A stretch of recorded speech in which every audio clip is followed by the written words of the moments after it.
మాకు ప్రాణహాని ఉంది.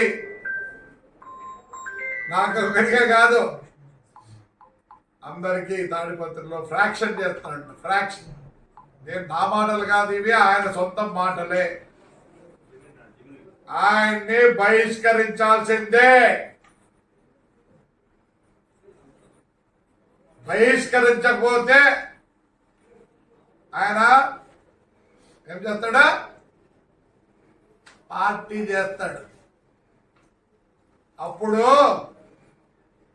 ముందు చుట్టూ ఎవరున్నారు? గన్మెన్లు ఉన్నారు.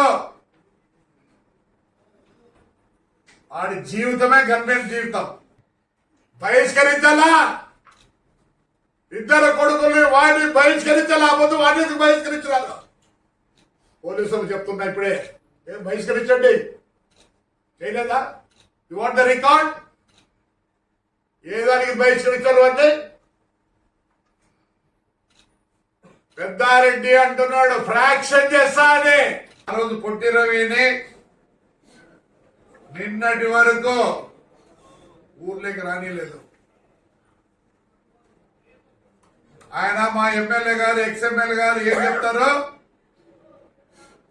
ఏ పార్టీ వచ్చినా ఏమొచ్చినా నేను ఫ్రాక్షన్ చేస్తా అంటాడు. మేము ఇది నేను మాట్లాడిన మాటలు కాదు. తెప్పించుకోండి, వీడియోలు తెప్పించుకోండి, అన్ని తెప్పించుకోండి త్రూ ఇంటెలిజెన్స్.